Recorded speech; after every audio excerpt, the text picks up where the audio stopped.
Ito mga kalapatids, yung update dito sa ating Flyers Loft.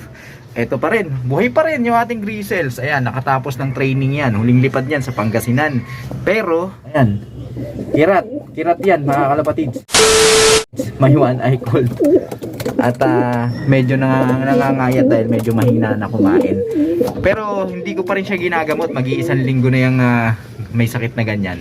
Hindi ko yan binibigyan ng antibiotic. Hinahayaan ko yung immune system niya na ma-challenge, mag-build ng sariling antibodies yung kanyang katawan panlaban sa mga ganyang klaseng infection o ganyang klaseng sakit, para masana yung katawan niya, and then sa mga susunod na kung ma-expose man siya sa ganyang klaseng sakit uli, mga bakterya, hindi na siya basta-basta magkakasakit. Siyempre nakaalalay tayo mga kalapatid, hindi naman tayo ganun kasama na pababayaan natin yung ating alaga. Kapag ka nakita ko yan na medyo gumagaan na, which is ngayon medyo gumagaan-gaan na nga, pero ganun pa man, kumakain pa rin naman siya, nakikipagbalyahan pa, so okay pa yan mga kalapatid. Kapag ka hindi na yan kumain, yan, dyan na ako ma-alarma at susubukan ko na yan ng gamot. At kung mapapansin nyo, kasama niya dito yung ating mga alaga na mga Flyers. So okay lang yan, kahit magkahawahan sila dyan. Diyan natin makikita yung mga resistensya ng ating mga alaga. Palagay ko nahawa to dun sa truck na may matinding sakit dun, or kasama na yung stress. Siyempre bumababa yung kanilang immune system pagka na-stress sila. So sama-sama na, ganyan talaga pagka during karera, talagang bumababa yung immune system, tumataas kasi yung stress level. So dun yan nahawa. Pero ganun pa man, itong mga to, expose natin yan, sama-sama silang umiinom dito sa ating patubigan, kaya malaki ang posibilidad na mahawa yung ating mga ibon kung mahina ang kanilang resistensya. Pero kung malakas, okay na okay yan mga kalapatids, dahil makakadagdag antibody sa kanilang katawan. Parang kumbaga nagdaragdag ng bokabularyo yung kanilang immune system tungkol sa sakit na ito, para kung sakaling ma-experience nila ay hindi na ganun na kalakas yung tama sa ating mga alaga kung tamaan sila. Pero kadalasan yan hindi na nila iniinda, wala lang, hindi sila tatablan. So ganyan, so alalay lang ako dito mga kalapatids.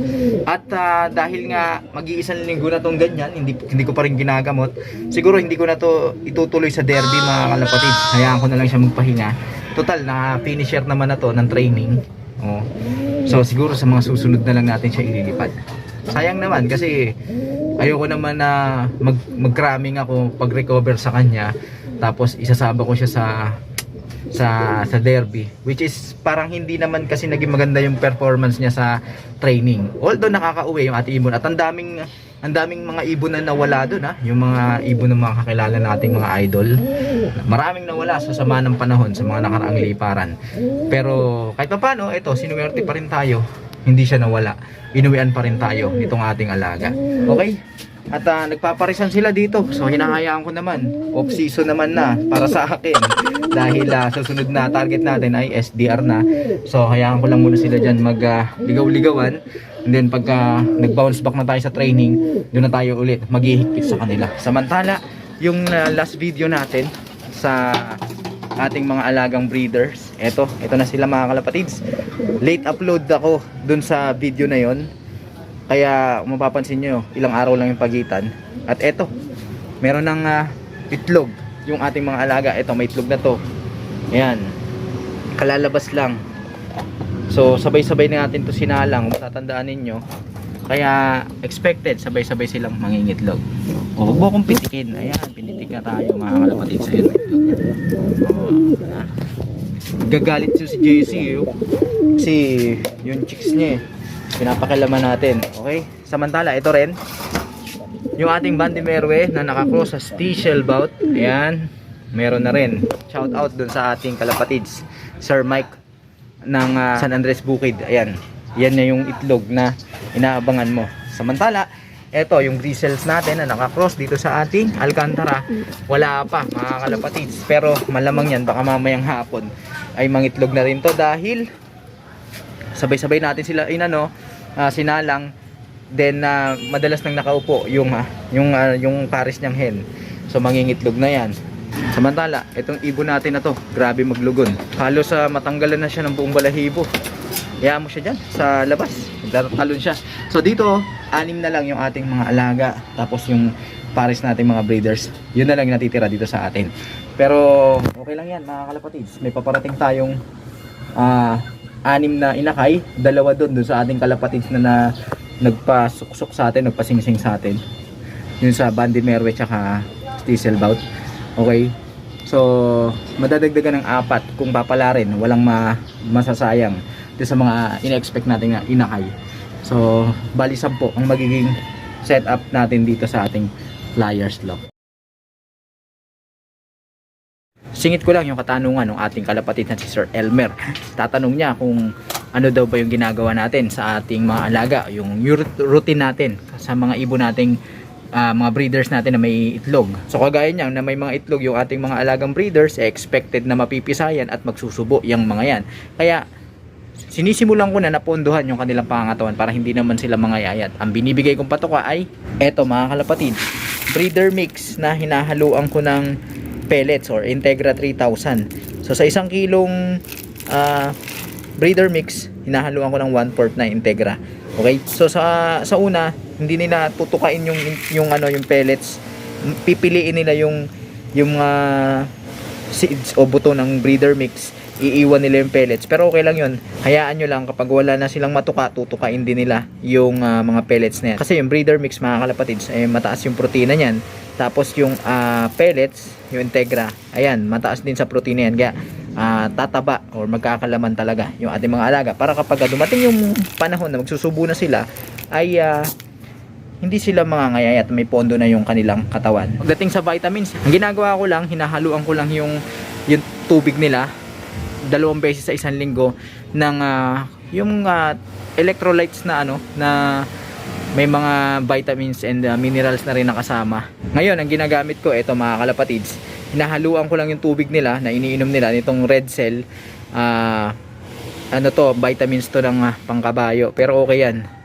Wag nyo lang masyadong concentrated kasi baka mamaya madali naman yung mga liver at kidney ng ating mga alaga. At ang pinaka-importante sa routine mga kalapatids ay dapat hindi mawawala yung yung grits. Ayan yung minerals ng ating mga alaga. Binababad ko na yan dyan sila kasi dyan nila kinukuha yung mga minerals na kailangan ng kanilang katawan. At syempre yun yung maipapasa nila sa kanilang mga anak. Yung grits na may mga oyster shells, tsaka may mga kasamang redstone at mga kung ano pang mga bato.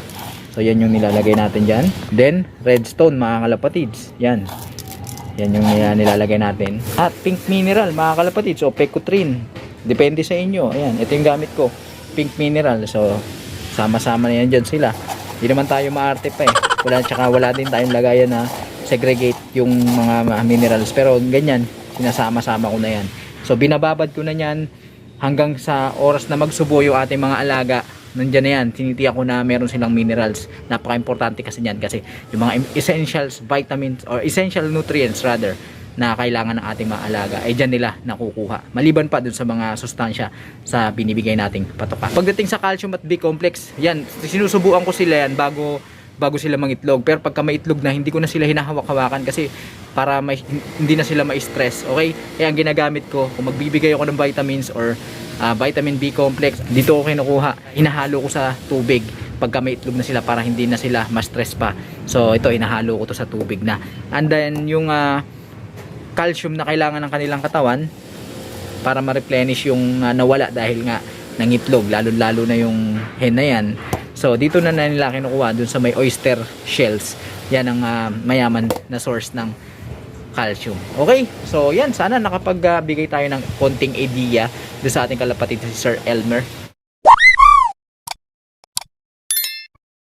Pagpasensyahan nyo na at medyo nag-break tayo ng mahabang panahon dahil yun nga, nagkasakit tayo. Ubos sipon, respiratory. So pagka nakakahalanghap tayo ng mga alikabok ng ating mga ibon, natitrigger yung ating yung ating alam nyo na, pag ubo-ubo at kung ano-ano pa. Kaya hindi mo na ako umakyat dito. Umakyat lang ako dito, nagpapatuka. Okay? So yan muna mga kalapatid, isang update dito sa ating Matitang Bayan. Mag-like, comment, share. Sa mga hindi pa nakapag-subscribe dyan, subscribe na kayo, hit nyo na notification bell para updated kayo sa ginagawa nating kwentuhan dito lang sa ating munting tambayan. Ingat kayo mga kalapatids. Paalam.